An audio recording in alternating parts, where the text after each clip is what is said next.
Assalamualaikum warahmatullahi wabarakatuh. Bersyukur kepada Allah Subhanahu wa taala dengan mengucapkan alhamdulillahirabbil alamin. Bersolawat kepada Nabi kita Muhammad sallallahu alaihi wasallam dengan mengucapkan Allahumma shalli ala sayyidina Muhammad wa ala ali sayyidina Muhammad amma ba'du. Selamat pagi anak-anak, selamat berjumpa kembali dengan Bapak tentunya di pelajaran yang sama yaitu BTQ, baca tulis Al-Qur'an, dengan materi pokok hukum nun sukun dan tanwin. Tapi sebelumnya, Bapak akan sampaikan sebuah pembuka, yaitu berkaitan dengan pengertian ilmu tajwid. Bagi kalian yang kemarin belum memahami apa itu ilmu tajwid, Bapak akan sampaikan. Ilmu tajwid berasal dari bahasa Arab yaitu jawwada, yang artinya membaguskan. Adapun pengertiannya, ilmu tajwid adalah ilmu yang digunakan untuk mengetahui sifat-sifat huruf, panjang pendek huruf, dan cara melafalkan huruf.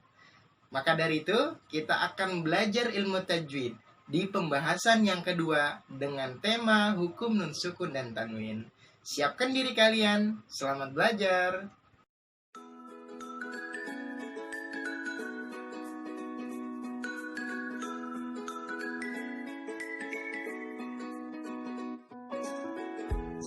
Baik anak-anak, hari ini kita memasuki pembelajaran kedua BTQ, baca tulis Al-Quran, dengan materi pokok hukum nun sukun dan tanwin.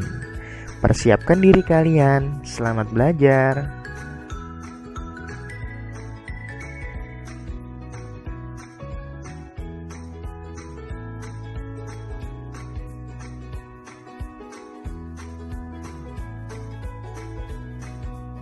Nun sukun dan tanwin.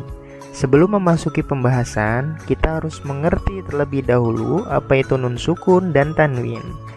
Nun sukun adalah nun yang berharokat sukun, sedangkan tanwin adalah harokat ganda yang berbunyi seperti nun. Ada 3, tanwin fathah, bunyinya adalah an, tanwin kasroh bunyinya adalah in, dan tanwin domah bunyinya adalah un.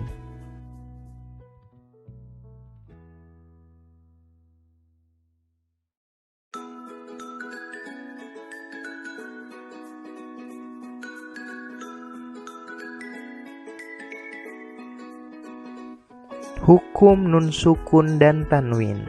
Dalam ilmu tajwid, hukum nun sukun dan tanwin terbagi menjadi 4 bagian. Pertama, idhar, kedua, idgham, ketiga, iqlab, dan yang keempat, ikhfa. Kita akan bahas satu persatu dari yang paling pertama.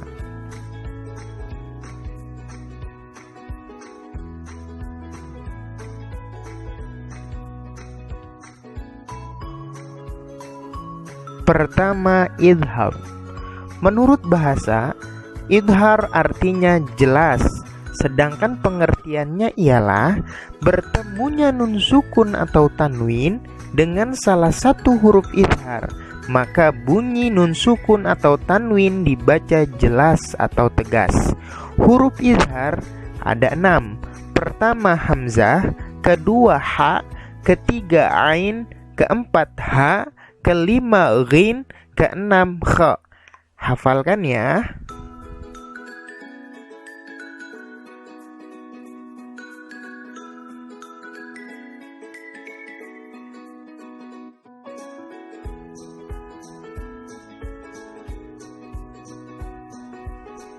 Contoh, perhatikan contoh berikut. Pertama, hamzah. Man amana. Nun sukun bertemu dengan hamzah. Adin akhahum.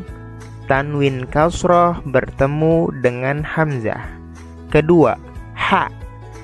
Min haitsu. Nun sukun bertemu dengan ha. Ata'an hisaba. Tanwin fathah bertemu dengan ha. Perhatikan garis merahnya. Jadi, ketika ada nun sukun bertemu dengan hamzah, maka bunyi nun sukunnya dibaca jelas. Begitupun dengan tanwin. ketika ada tanwin bertemu dengan hamzah, maka bunyi tanwinnya dibaca jelas. Begitupun dengan huruf ha.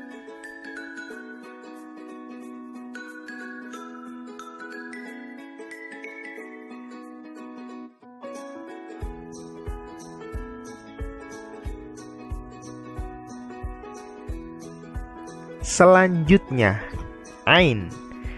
Min indi, nun sukun bertemu dengan ain.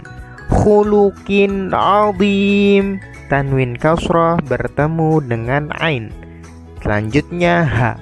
Al-anhar, nun sukun bertemu dengan ha. Syai'in ha, tanwin kasrah bertemu dengan ha. Maka di setiap ada nun mati atau nun sukun dan tanwin, ketika bertemu dengan salah satu huruf idhar seperti ain dan ha, maka bunyi nun sukun dan tanwin dibaca jelas.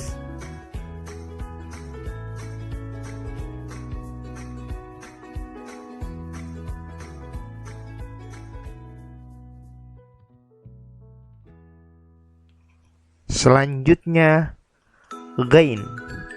Min ghillin, nun sukun bertemu dengan ghain.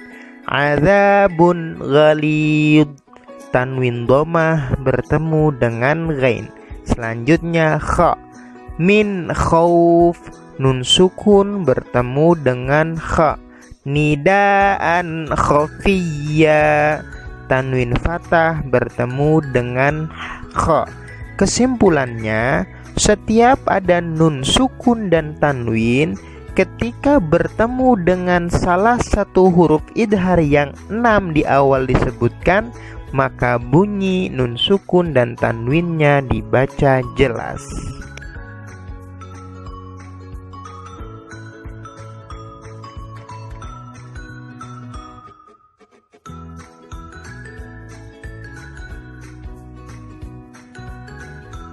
Tugas harian. Berikut adalah tugas yang harus kalian kerjakan. Tugasnya adalah carilah contoh idhar dalam Al-Quran, masing-masing huruf satu contoh. Berarti kalau hurufnya ada 6, kalian mencari 6 contoh. Kerjakan di buku BTQ ya. Setelah selesai, foto tugas kalian kemudian kirimkan ke Bapak melalui WhatsApp. Jangan lupa sertakan nama dan kelas. Selamat mengerjakan. Wassalamualaikum warahmatullahi wabarakatuh.